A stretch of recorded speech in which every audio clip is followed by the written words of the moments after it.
अहिने छोड़तौ छौरा गे छौरी। अच्छा मजा लेतौ सुता के भरपूरा गे पीछा के प्लास्टिक बोरा गे मजा लेतौ सुता के भरपूरा गे। होठ के लाली कहना के बाली आईने छोड़त बरतिया छौरा।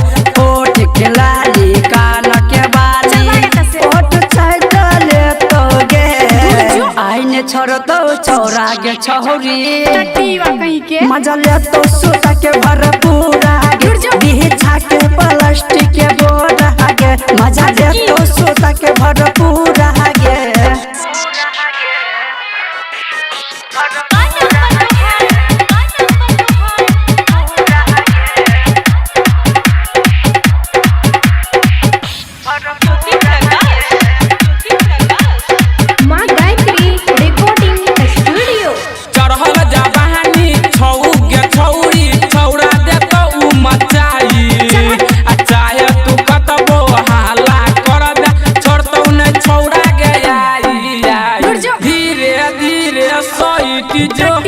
चढ़ल जवानी छौ गे छौरी देतो छौरा मचाई चाहे कतब हाला कर दे छोड़तो न छौरा गे आई आई। कतो बल जोड़ी हिले तो गे छौरी धीरे धीरे सोईटी जो कतो बल जोड़ी हिले तो गे छौरी ले तो थोड़ा थोड़ा गे अहिने छोड़तौ छौरा गे छौरी।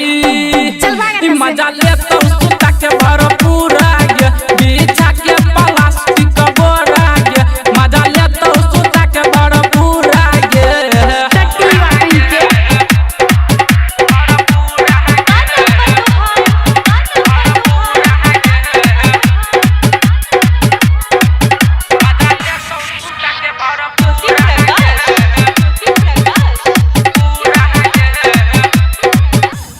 डीजे है रूपा केला खेल को जाई के तोरा अकेला संतोष दीपक तोरा देखल को कह दे तो ठेला मठेला।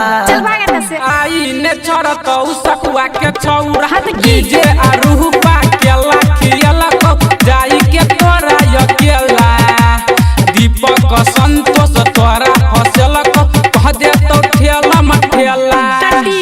गायक ओम कथेरा में पड़ल हे गहे पत्थर की रघुनंदन के फेरा में पड़ल धैरले तो कोरा में अहिने छोड़तौ छौरा गे छौरी। अच्छा मजा लेतौ सुता